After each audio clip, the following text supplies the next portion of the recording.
I was a tired truck driver, pushing through a brutal storm to make an impossible deadline. I stopped to help a family stranded on the side of the road, towing a car for free, an act that got me written up and docked pay by my boss. 2 weeks later, I was called into the head office, certain I was about to be fired. But when I walked in, the same man I had rescued from the storm was sitting there, and he had just bought the entire company. Before we hit the road, I'd love to know, what city are you watching from today? And be sure to subscribe for our daily stories. Okay, let's head out into that storm. The rain was coming down in sheets, a solid, gray wall of water that the wipers on my 18-wheeler could barely keep at bay. It was 2 in the morning, somewhere in the middle of a desolate stretch of highway in rural Pennsylvania, and I was in a race against time. My boss, a man named Davis, whose personality was as pleasant as a patch of black ice, had made it brutally clear when I'd left the depot. "This delivery is time-sensitive, Finn," he had barked over the phone. "No excuses, no delays. I want that truck in the Chicago depot by 5 a.m. or don't bother coming in tomorrow." In the world of long-haul trucking, a threat like that wasn't a joke. It was a promise. I was a good driver, one of the best, but in Davis's eyes, I was just a number, an asset, and a disposable one at that.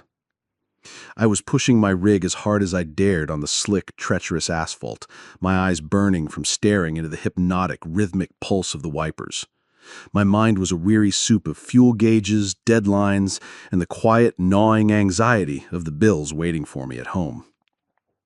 I was a good man, in a hard job, just trying to make it to the next sunrise.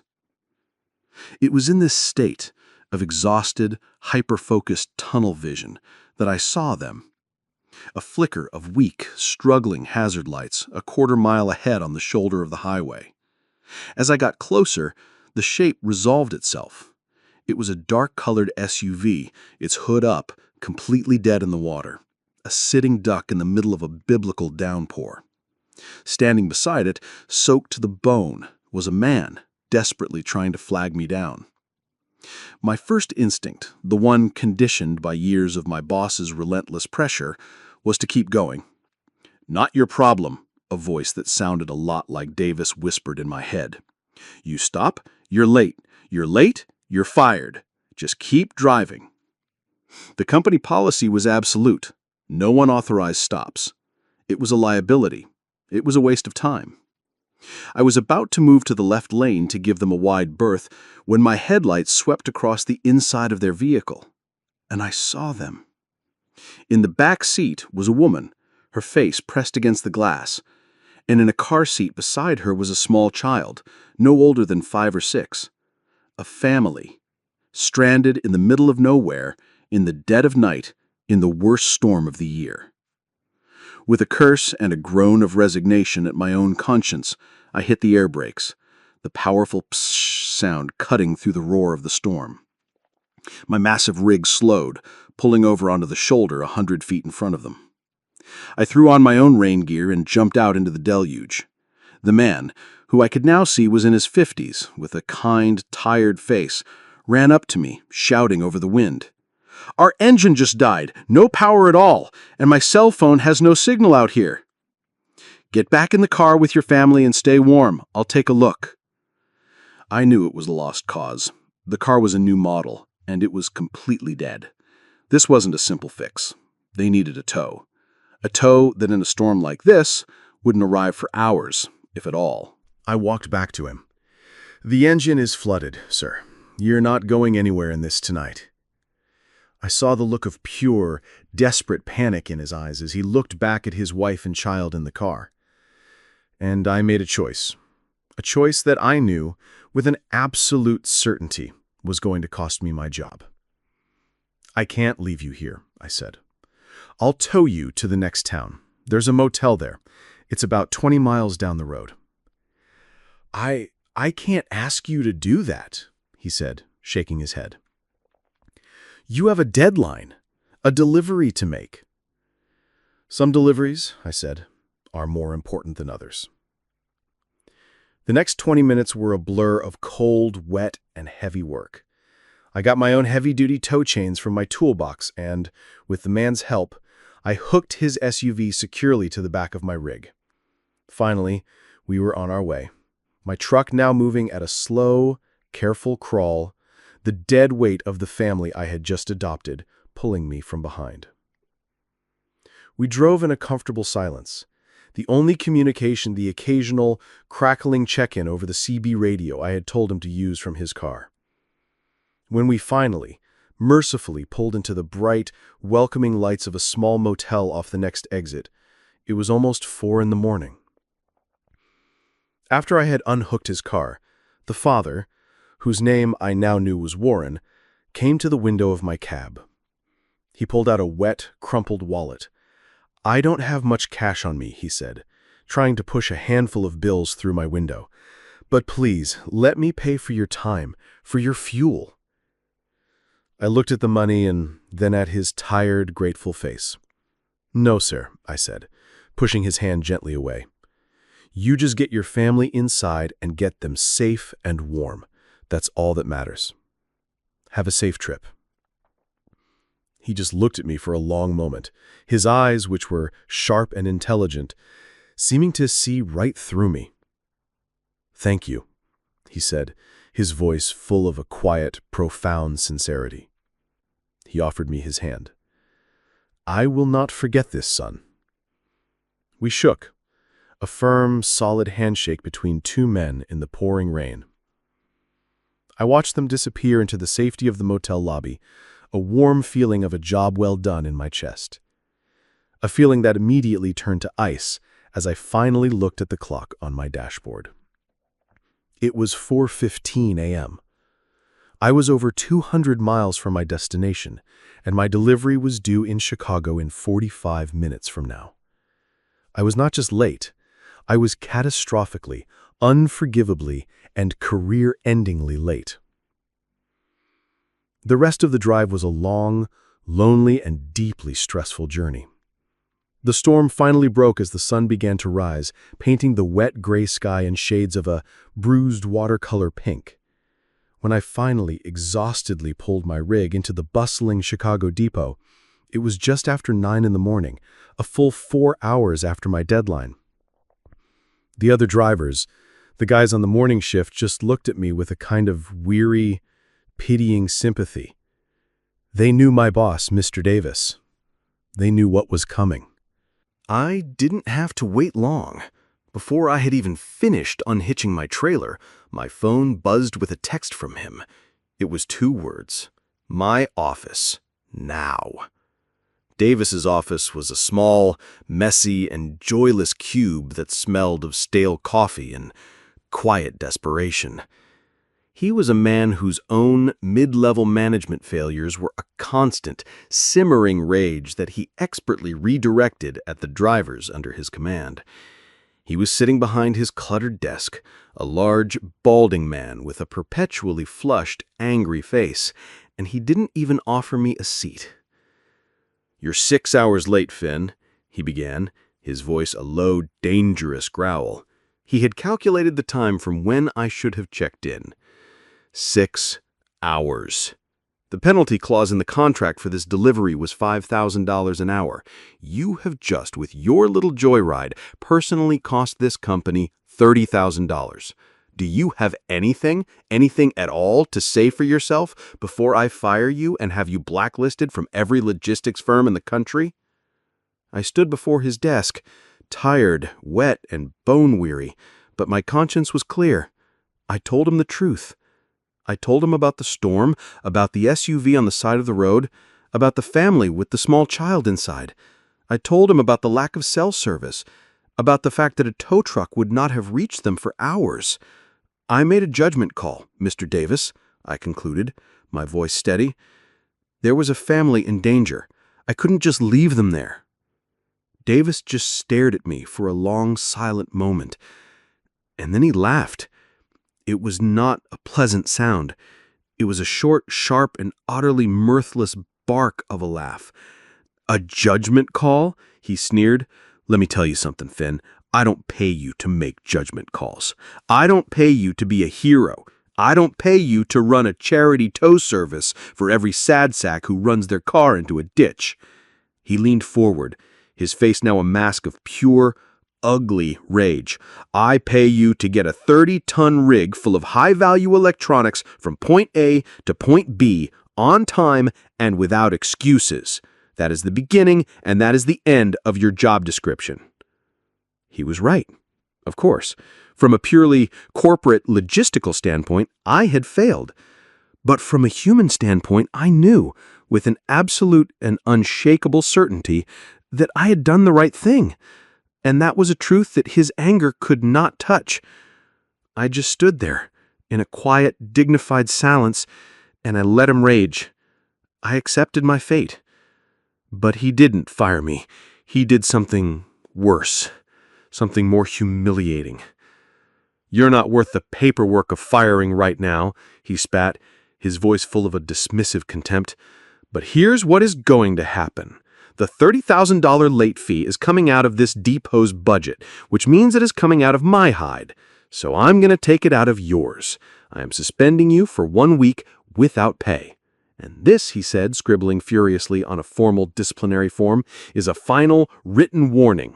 One more mistake, Finn, one more unauthorized stop, one more missed deadline, and you are gone. For good." He shoved the form at me. "Now get out of my office." I walked out of that depot, my head held high, my dignity intact, but my wallet and my future significantly lighter. The week of my suspension was a quiet, stressful, and deeply demoralizing time.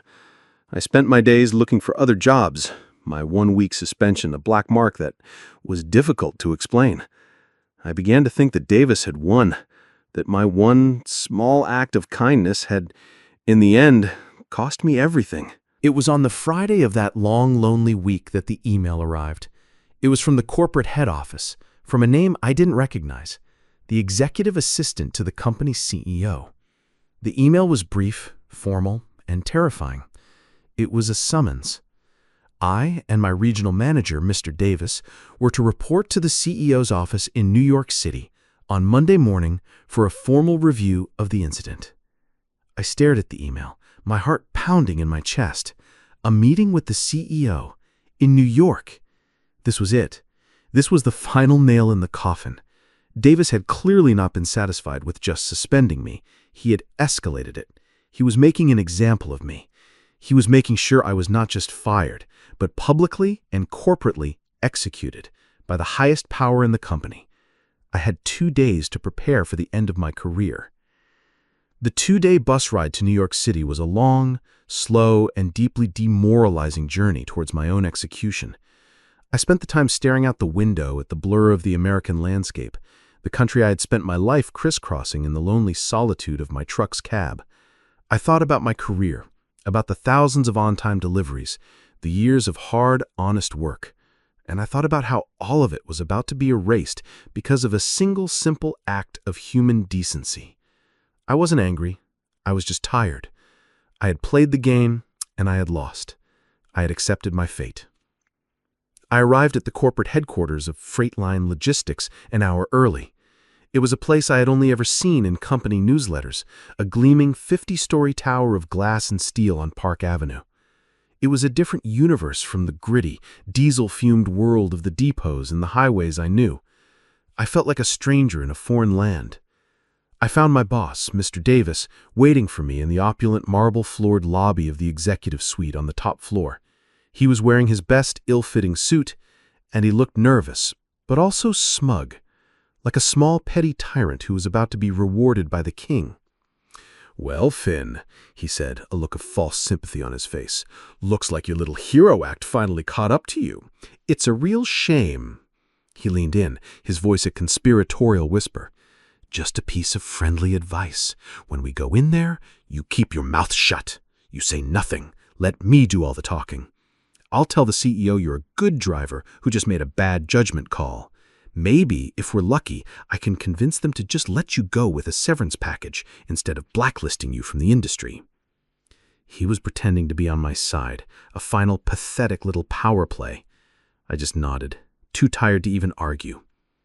A moment later, a polite, professional executive assistant opened the grand double doors to the CEO's office.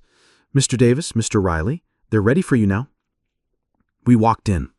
The office was vast, a cavern of quiet, intimidating power, with a view of Central Park that was probably worth more than my entire lifetime of earnings. The CEO, a formidable, silver-haired man in his late 60s, sat behind a desk the size of a small car, and in a large, comfortable-looking leather armchair to the side of the desk sat another man. My heart stopped. The world seemed to tilt and spin. It was the man from the storm. He was not the wet, cold, and desperate-looking man I had pulled from the side of the highway. He was dressed in a sharp, incredibly expensive-looking suit. His face was calm and composed, and his eyes, those same sharp, intelligent eyes I remembered, held a look of quiet, knowing amusement. It was him, Mr. Warren. My boss, Davis, who had never seen the man before, just shot him an annoyed, dismissive glance, clearly irritated that a stranger was present at this important private meeting. The CEO stood up. "Gentlemen," he began, his voice a calm, serious baritone, "thank you for coming all this way. We have called this meeting to conduct a formal review of the incident from 2 weeks ago involving the late delivery of the Apex Electronics shipment to Chicago." Davis nodded eagerly, puffing out his chest, ready to deliver his well-rehearsed speech about my incompetence and his own decisive management. "But before we begin," the CEO continued, "I have a very important introduction to make." He gestured to the man in the armchair. "Gentlemen, I would like you to meet Mr. Michael Warren. As of last month, Mr. Warren's private investment firm, North Star Capital, completed a quiet majority share acquisition of this company." He paused, letting the weight of his words settle. "He is our new owner and the new chairman of the board." I watched, in a state of pure, surreal, and dreamlike shock, as every drop of blood drained from Mr. Davis's face. His smug, confident expression did not just fade, it collapsed, imploding in on itself, replaced by a mask of pure, abject, and soul-shattering horror. He finally, truly looked at the man in the chair, and I could see the moment in his eyes when the memory of my own report from 2 weeks ago, the story of the stranded motorist he had mocked and punished me for helping, came flooding catastrophically back to him. He looked from Mr. Warren to me and back again, his mouth opening and closing like fish, a series of small, strangled, and pathetic sounds escaping his lips. The new owner of the company, the chairman of the board, my passenger from that rainy night, then spoke for the very first time. His voice was the same calm, grateful, and deeply sincere tone I remembered from the storm. He looked past the CEO. He looked past the terrified, pale, and trembling ruin of my boss, Mr. Davis, and his eyes, full of a quiet, knowing amusement, landed directly on me. "Finn," he said, a small, almost imperceptible smile on his face, "I believe you and I have met. We have some business to discuss." He then paused, and his smile vanished, his expression becoming one of cold, hard, and absolute authority as he turned his gaze upon Mr. Davis. "But first," he said, his voice like ice, "I believe you owe my friend here an apology."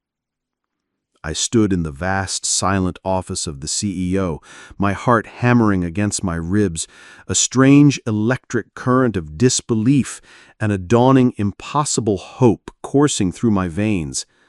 The man from the storm, Mr. Warren, the new owner of the entire company, had just called me his friend. and he had just demanded an apology from my boss, Mr. Davis. Davis, who had been a smug, confident predator just moments before, now looked like a cornered, terrified animal. He stared at Mr. Warren, his mind clearly struggling to process the catastrophic reversal of his own fortune. The blood had drained from his face, leaving it a pasty, sickly gray. He opened his mouth, but no sound came out. "I am waiting, Mr. Davis," Warren said, his voice a low, quiet, and incredibly dangerous rumble. Davis finally jerkily turned to me. His eyes, which had always held a look of bored, dismissive contempt, were now wide with a frantic, pleading terror.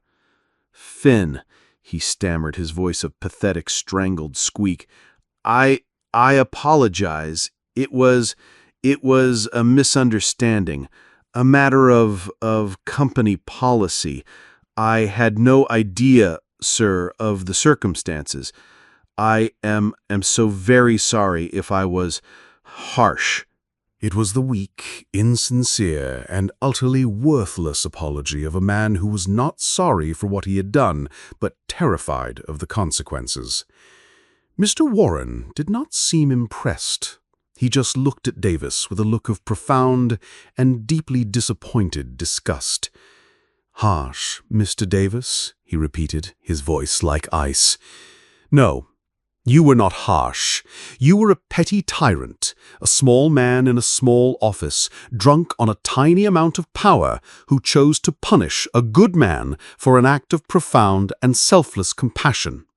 He stood up from his chair and walked slowly, deliberately, to the grand window that overlooked the city. "I have spent the last 2 weeks, since my encounter with Mr. Riley," he said, using my last name for the first time, a small but significant gesture of respect, "doing a very deep and very thorough dive into the culture of this company I have just acquired." He turned back to face us. "I have read the anonymous employee reviews for your Chicago depot, Mr. Davis. I have seen the abysmal turnover rates. I have seen the formal complaints that have been filed against you and then quietly buried. I have read the reports of your management style." He took a step towards my now visibly trembling boss. "You have fostered a culture of fear, Mr. Davis," he said, his voice now a low, furious whisper. "A culture that values deadlines over decency. A culture that would have one of its drivers, in good conscience, leave a family with a small child stranded to die in a deadly storm for the sake of a shipping contract." He shook his head. "That is not a culture of efficiency, Mr. Davis. That is a culture of profound and unforgivable moral bankruptcy." He walked back to the desk and looked at the now former CEO, who just nodded grimly. The verdict had been decided. "That is not how my company will be run," Mr. Warren said, his voice now a final, clear command. "And you, sir," he looked directly at Davis, "will not be a part of it. As of this moment, your employment with Freightline Logistics is terminated, effective immediately. You may return to Chicago to clear out your desk. Security," he said with a nod to the door, "will escort you from the building." Davis just collapsed into a chair, a broken, defeated man, his face in his hands, as 2 large, impassive security guards entered the room. And then, with the wreckage of my old boss's career still littering the expensive carpet, Mr. Warren turned his full and now much warmer attention to me. "Finn," he said, a small, wry smile on his face, "I seem to have a problem. I now have a major regional depot in Chicago, one of our most important hubs, without a manager." I just stared at him, my mind unable to process the speed at which my world was changing. "I need someone to run it," he continued, his eyes now full of a serious, challenging light. "I need someone who understands that our most important assets are not our trucks or our contracts or our delivery schedules. I need someone who understands that our most important asset is the good, decent, and hard-working people who drive for us. I need someone who knows when to follow the company policy, and when it is right and just and necessary to break it. He stood over and stood directly in front of me. I need someone with character, son. Someone like you. The job of Regional Operations Manager for the Chicago Depot is yours, if you want it. I was speechless. I was in a state of pure, vertiginous shock. A regional manager. Me. A man who just an hour ago had been absolutely certain he was about to be fired and blacklisted from the only industry he had ever known. "Sir, Mr. Warren," I stammered, my voice a weak, disbelieving thing. I'm just a driver. I don't know the first thing about management. I don't have a college degree. He held up a hand, silencing me. A real, genuine, and deeply kind smile spread across his face. "You know how to treat people with respect, Finn. You know how to make a tough call under pressure. You know how to put a human life ahead of a profit margin. That," he said, "is the only part of management that cannot be taught. Everything else," he clapped me firmly on the shoulder, "I will teach you myself. Your training starts on Monday."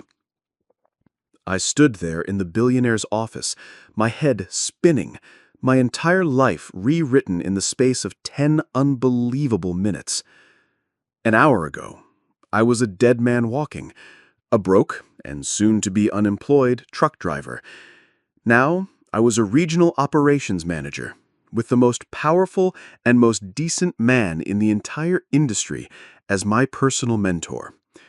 The worst day of my career had just, impossibly and beautifully, become the very first day of the rest of my life. I walked out of that gleaming 50-story tower on Park Avenue, a man completely untethered from the life I had known just an hour before. My old boss, Davis, was gone, a ghost, escorted out a side door by security. The old CEO shook my hand with a look of newfound, profound respect.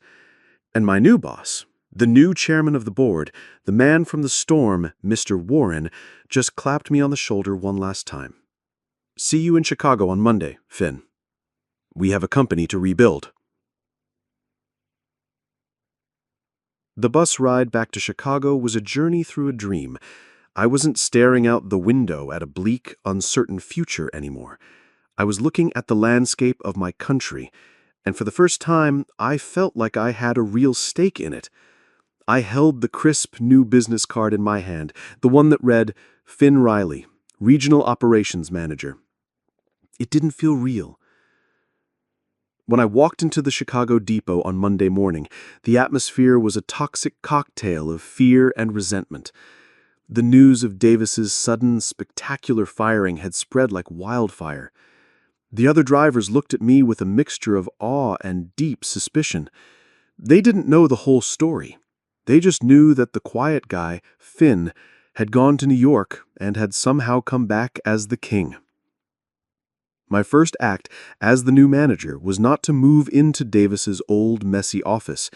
It was to walk out onto the depot floor, gather every single driver, every mechanic, every dispatcher, and I told them the truth.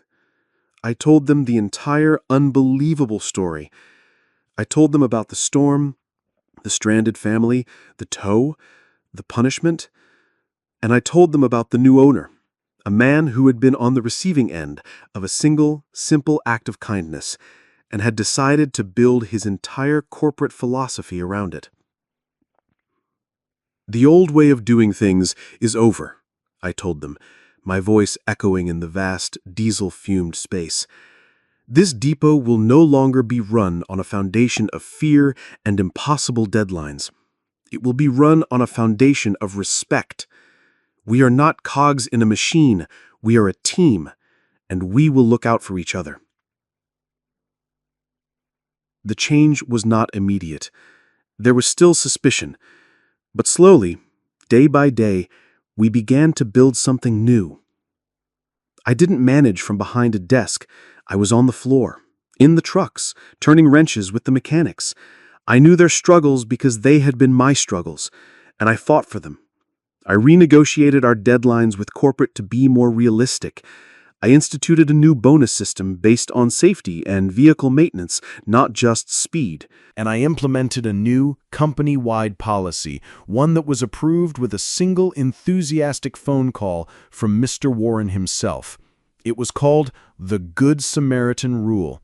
It stated, simply, that any driver who was late due to a verified act of stopping to help a person in distress on the road would not be punished, but would, in fact, receive a bonus on their next paycheck.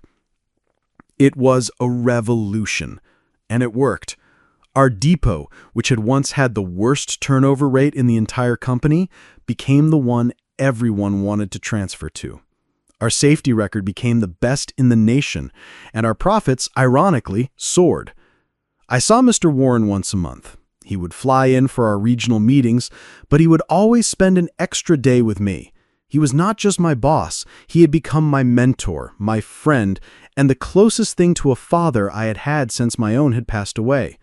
He taught me about business, about leadership, and I, in my own quiet way, taught him about the lives of the men and women who were the true engine of his new empire. It's been a year now. I am sitting in my new office, a clean, bright space with a large window that overlooks the bustling depot yard. It is not a place of fear anymore. It is a place of pride. My wife and my daughter have a new home, a new life, a future that is secure and full of a hope I had once thought was lost forever. On my desk, framed, is a photograph. It's a picture of a gleaming, dark-colored SUV parked safely in front of a small roadside motel with a massive 18-wheeler truck parked protectively beside it, its lights glowing in the pouring rain. Mr. Warren had sent it to me a few weeks after our first meeting. He had gotten it from the motel's security camera footage. Underneath the photo, he had had a small, simple brass plaque inscribed. It didn't mention money, or power, or business. It just said, "Character is who you are when you think no one is watching. Thank you for being a man of character, Finn." I had been a simple, tired truck driver who had made a choice on a dark and stormy night, a choice to put a stranger's family ahead of my own career. I had had no idea that in doing so, I was not just saving them, I was saving myself. And in the process, I had been given a new and far more important delivery to make, a delivery of hope, of respect, and of a simple, profound, and desperately needed human kindness to every corner of the new world I had been given the honor to help build. An absolutely powerful story about how a single act of kindness can start a revolution. What a testament to Finn's character and Mr. Warren's vision. What do you think of the Good Samaritan rule Finn implemented? Let us know in the comments below. If you were inspired by this incredible story, please show your support by hitting that like button and be sure to subscribe for more uplifting stories of karma and justice. Don't forget to click the notification bell so you never miss an upload. Thanks for watching, and we'll see you in the next one.